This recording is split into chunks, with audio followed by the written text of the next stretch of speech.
What defines a psychopath more than anything else is that they are incompetent and reckless. Now, one of the features of a psychopath, Thomas Sheridan has identified it in his excellent writing about psychopaths, is what is loosely termed the last roll of the dice. What that means is that's a colloquial reference that means when the psychopath makes that one step that's too far. They always do it. Psychopaths always do it. They can't help doing it. It's in the pathology of being a psychopath. It's inherent to what a psychopath is about, that they always go that one step too far. It seems that in that enormous racket that exists in Ireland called the NGO lobby, that this now has happened. Can we be specific? Yet another NGO has appeared on the scene. They're rather vague about who's funding them and who's behind them, but this group is called Kayla, Cheile, and that is not to be mistaken for the Kayla Trust, which is an educational body. Just to be clear, there is the Kayla Trust, which has existed for some time, and there's this new NGO called Chéile. There's no la in front of it. It's interesting that they appropriated the same title as the Kayla Trust, but it must be assumed that that is a mistake or coincidence. But in any event, what this new NGO, yet another NGO, to add to the rash of NGOs that has infested this country, what Kayla has set themselves up to do is to challenge the far right in Ireland. Well, let's talk about what they're doing here. Let's even talk about what they're saying on their own terms. They're going to challenge the far right in Ireland. What do they mean by far right? Can they define the term far right in any substantial, particularly a legally substantial way? What does far right actually mean?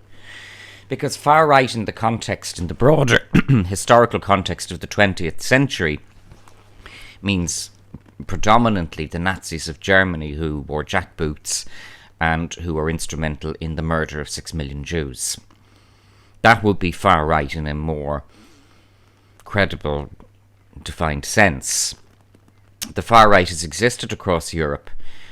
It has been a particular European pestilence, but it exists really in other societies as well. You could say that, for example, the far right existed in the United States in terms of burning black people and burning their property. You know, the burning crosses on the grounds of black homes, that kind of thing. That would be far right. So, by those definitions, the definitions of the Nazis who murdered 6 million Jews by design, by a program that they set up called the Holocaust, or the final solution, that definition, or the definition of the broader Ku Klux Klan in the United States, which again pursued a much smaller agenda and much less well organised than the final solution. But they were targeting black people, burning houses, burning property, burning crosses, killing people, murdering people. So do we have something similar here in Ireland? Well, that's the first question. So can a proper comparison be drawn with those elements of the far right, which I've just mentioned, and what we have here in Ireland today? So if the answer is yes, well then who are they referring to? Name names, please. And if the answer is no, then why are they using the term far right? Because that's an insult to the people who were the victims of the Ku Klux Klan, particularly the victims of the Holocaust. That's a serious insult to be using that term far right, to be degrading it and cheapening it in that way. But anyway, Kayla is going to challenge the far right. Well, what are they going to do? What's their specific agenda? What are they going to do tomorrow? What are they going to do next week to challenge the far right in Ireland? Are they going to call to people's homes? Are they going to publish articles naming names? Are they going to give people's addresses? Are they going to give people's home addresses? What are they planning to do? How are they going to challenge the far right? What's going to happen? You know, because again, we haven't even defined the term far right, yet alone then, even assuming that the term has been defined, which it most certainly has not in an Irish context, have they defined the term far right. So what do they mean by far right? And then how are they going to challenge this far right once they've defined it, which they haven't? Then how are they going to challenge the far right? What are they going to do? Because it would seem to me that what they're actually calling for is a pogrom. It's interesting to look at Kayla's material, because they don't appear to be very friendly to Jews. They don't appear to be very friendly to Jews, and Jews are historically one of the most persecuted races in the world. The far right, the real far right, over history, has over time and time and time again persecuted the Jews. That culminated, the worst example of it, of course, was the final solution in the Holocaust, but it was most certainly not the only example, and that was one of the primary factors which led to the necessity to create the State of Israel. The State of Israel doesn't exist for decoration. It exists because the Jews have historically been an exceptionally persecuted people. So they needed their own country. The Jews had to have their own homeland to make sure that the Holocaust never happened again. We see the symbolism of the Israeli Air Force flying over Auschwitz, and they flew from Israel over Auschwitz, and the message they're sending is clear. If that place were to reopen for its original purpose, they'd be there tomorrow to bomb it. That's not that message of the Israeli planes flying over Auschwitz. That again is not for decoration.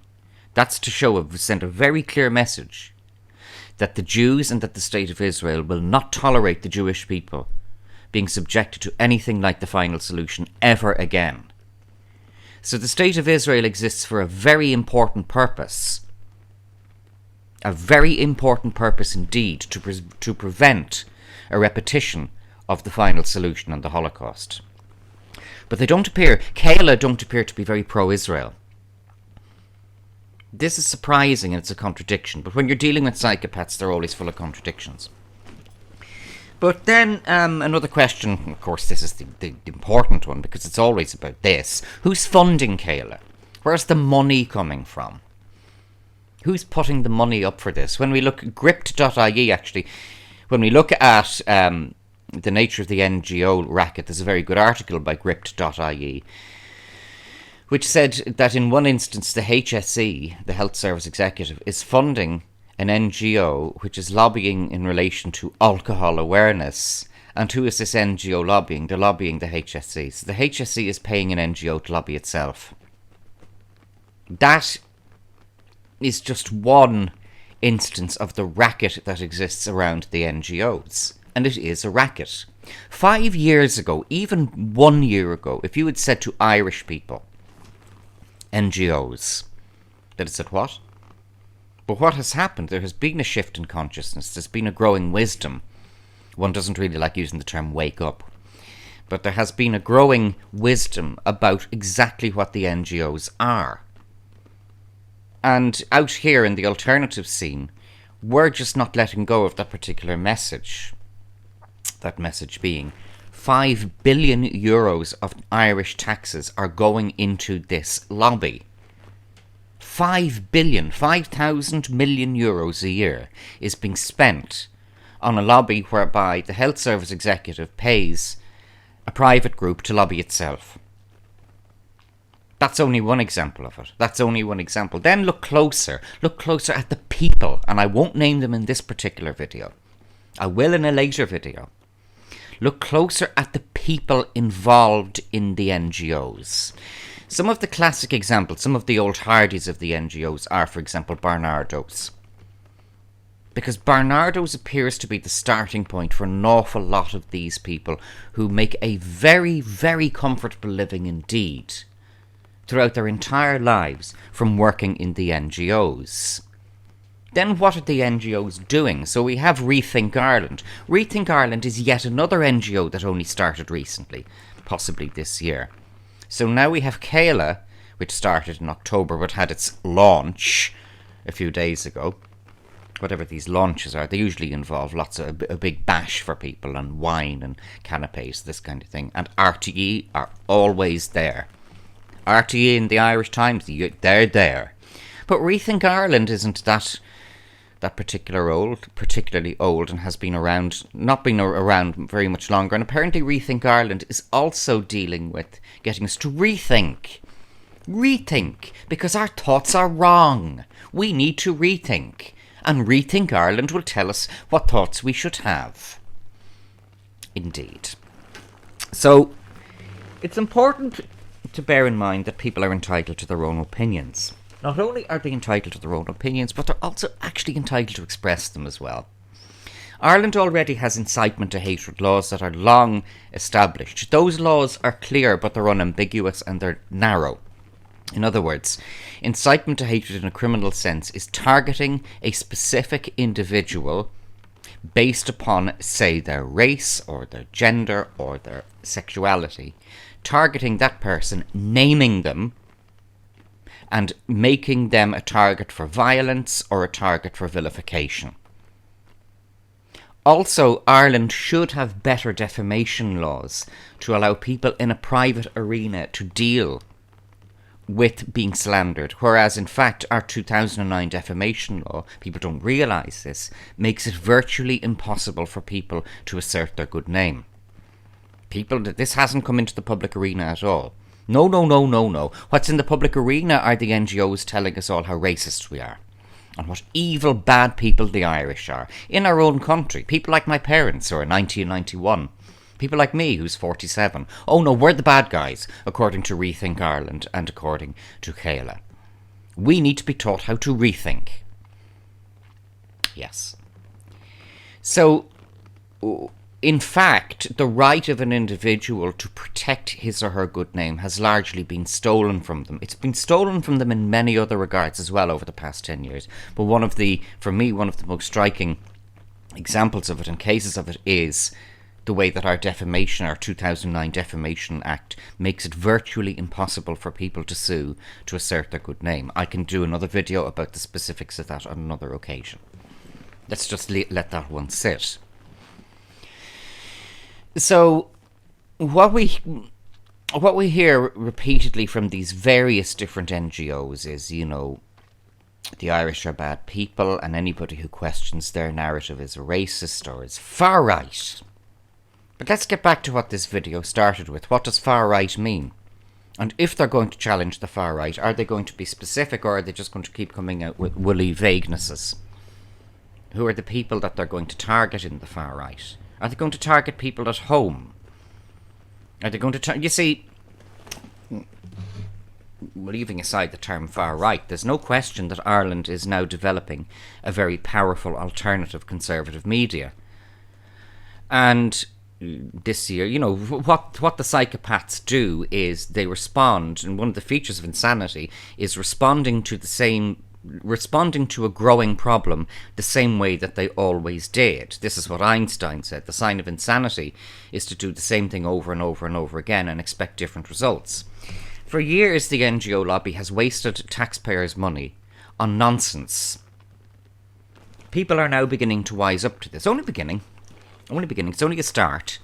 But things have changed enormously in the past 12 months. Enormously. People are wising up to the fact that the NGO lobby is a racket and a scam. And it is... Personally, I've wised up to the fact that it's worse than anything else. It's worse than banking.